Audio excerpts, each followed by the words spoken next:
네, 시장에서 금리가 중요한 그런 시절입니다. 오늘도 채권 플로우를 통해서 관련된 내용들 전망해 보겠습니다. KB증권의 임재균 수석연구원입니다. 안녕하십니까? 예, 안녕하세요. 김현진권 임재경입니다. 네. 자, 지금 최근에 이제 국채 금리와 관련해서 계속해서 내려가고 있습니다. 오늘도 재보니까 오늘은 이제 채권 시장 쉬어가지고 어제 걸로 얘기를 해드리는데 10년물이 4.4, 2년물 4.9, 그리고 30년물 4.5. 어쨌든 전 대비해서 좀 내려오고 있는 그런 추세를 보여주고 있는데요. 이유가 어떻게 될까요? 네, 사실 이제 미국채 금리가 11월 들어서 굉장히 빠르게 하락을 했습니다. 그 이유가 크게 두 가지 정도로 보시면 될 것 같은데, 미국 재무부의 국채 발행과 그 다음에 FOMC의 불확실성이 해소됐기 때문이다라고 보시면 될 것 같아요. 11월 초에, 그러니까 11월 2일이죠. 미국 재무부가 국채 발행 계획을 발표하는데, 이제 시장에서 걱정을 했던 게, 미국채 발행 계속 늘어나는 거 아니냐. 그러면서 장기물 금리를 끌어올리는 거 아니냐라는 걱정들이 있었고, 그리고 미국 연준 같은 경우에는 이제 굉장히 경제 지표 같은 경우가 잘 나오다 보니까는 계속 고금리를 지속을 하는 거 아니냐라고 했는데, 일단 두 이벤트 모두 미국 재무부 그리고 미국 연준 모두 높아진 장기물 금리에 대해서 부담을 느끼는 것을 저희가 시장에서는 확인을 했습니다.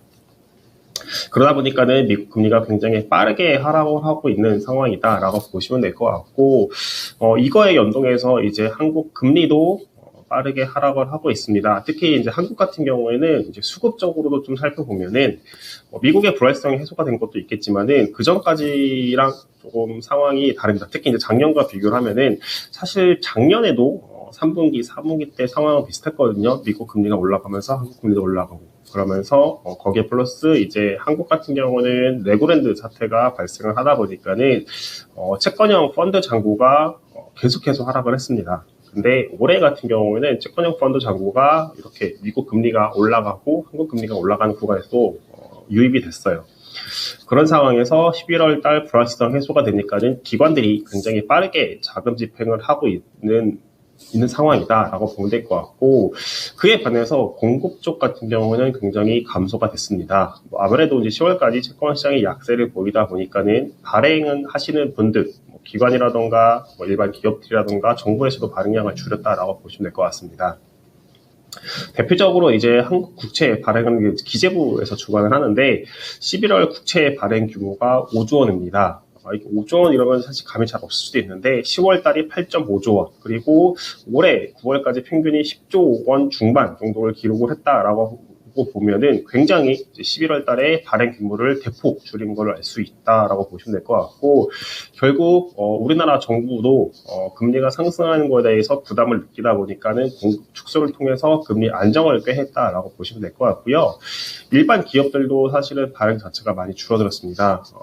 일반 기업들도 이제 10월까지 채권 시장이 약세를 보이다 보니까는 연내 발행을 하기보다는 발행 시기를 내년 초로 미뤘던 상황이라고 보시면 될 것 같고, 그래서 결론적으로 좀 종합해서 말씀드리면은 누군가는 이제 사야 되는데 살 수 있는 채권이 부족하다 보니까는 채권 가격이 상승을 하면서 금리가 하락하고 있는 모습을 보이고 있다라고 보시면 될 것 같습니다.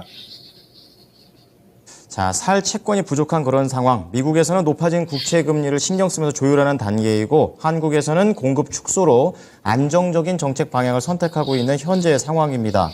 자, 그렇다면은 이제 앞으로 금리에 대한 전망이 가장 궁금하죠. 미국에서는 하반기, 그러니까 시장에서 한 5월, 6월 이렇게 전망하는 것 같고요. 한국 쪽에서는 상반기에 먼저 내릴 거다. 이런 내용들이 좀 자료로 나오고 있는데요. 어떻게 전망하고 계십니까? 네, 결국에는 당분간은 좀 금리 하락은 지속될 수 있다라고 보고 있습니다. 그 이유가 좀 수급적으로 말씀을 드리면은, 일단은 앞에서 말씀드린 게 살 수 있는 채권이 부족하다라고 했는데, 이런 현상은 12월에도 계속될 수밖에 없을 것 같아요.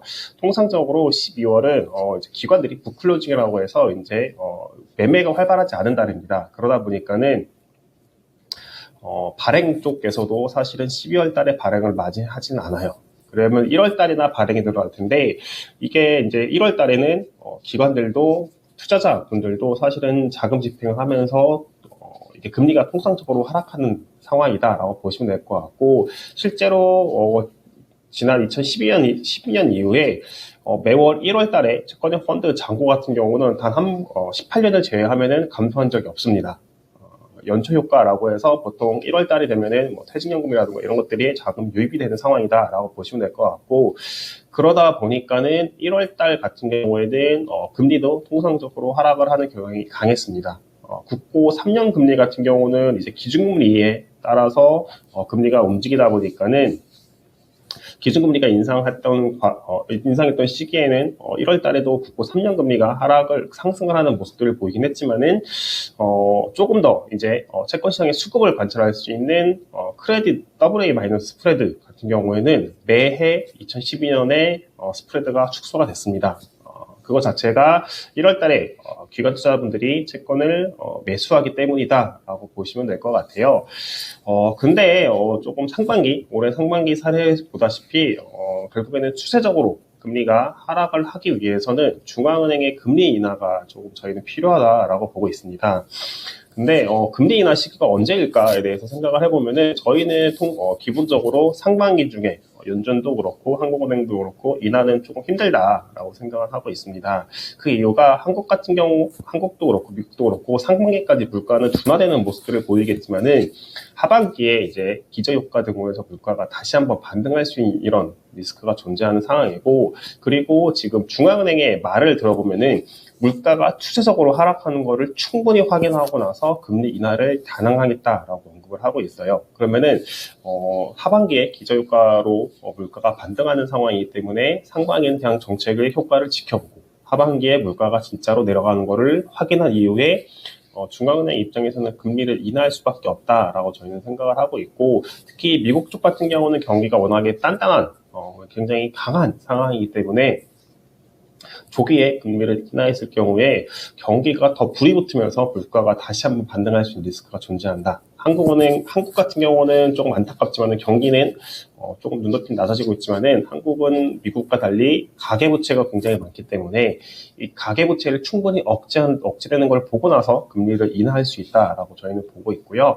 그래서 상반기 중에 조금 금리가 한번 반등할 수 있다라고 저희는 보고 있습니다. 오히려 저희는 이렇게 상반기 중에 금리가 반등했을 경우에 채권을 매수해야 될 시점으로 저희는 보고 있어서 조금 이때를 투자의 기회로 활용해야 된다라고 저희는 보고 있습니다.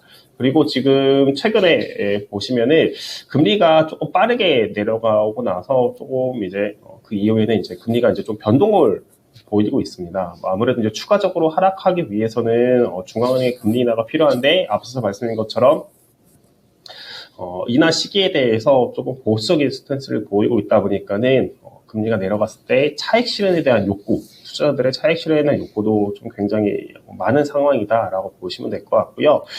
미국 10년 기준으로는 저희는 하단을 4.37로 생각을 하고 있습니다. 그 이유가 미국 재무부가 국채 발행 규모를 줄이면서 언급했던 게 수요가 약하다. 그러면서 4가지 이유를 제시를 했는데, 그 중에 한 가지가 대부분의 투자자들이 미국채 10년 금리가 4.25를 안 넘을 것이다 라고 생각하면서 투자를 했다라고 했습니다.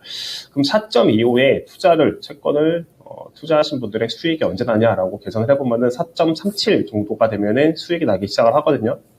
그러면 이 사람들 입장에서는 사실은 이제 추가적으로 금리 인하에 대해서 보수적으로 생각을 한다라고 하면은 차익 실현이 나올 수 있다라고 저희는 보고 있어서 금리의 좀 하단에 대해서도 조금 보수적으로 봐야 된다라고 생각을 하고 있습니다.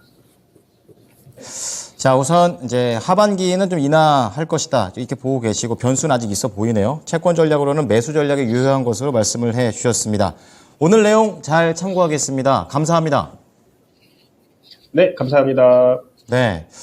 자, 오늘 금리와 관련해서 채권 플로우 KB증권의 임재균 수석 연구원이었습니다.